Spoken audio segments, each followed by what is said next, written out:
Hi, I'm Lisa Ferrens, and today I'd like to talk with you about unconditional positive regard and one of the really special places where we can find that in life. You know, being involved in the theater, there is an expression that says never share the stage with a child or with an animal because you will immediately be ignored by the audience.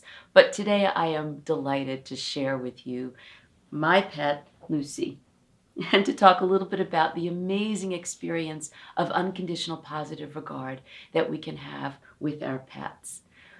I've learned in having Lucy in my life for the past 5 years the incredible power of a relationship that has no criticism, no judgment, and to be in relationship with a pet where no matter what you say or do, that pet is more than willing to love you and be available to you.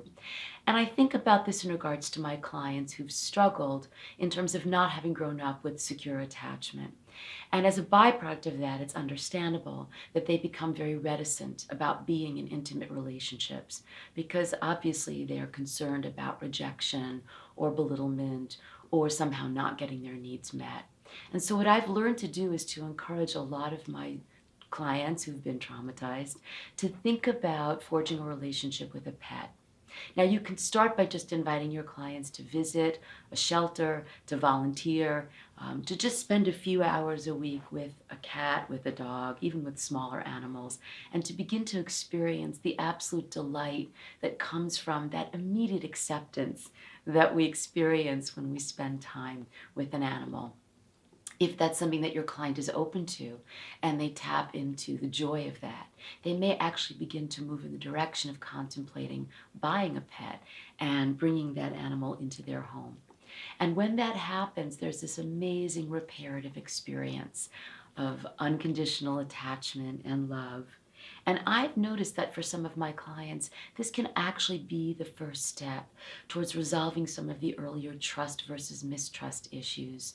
It also goes a very long way towards enhancing a sense of self-worth and self-esteem when you see the joy on that pet's little tail or face when they let you know how delighted they are to see you and to be in your company.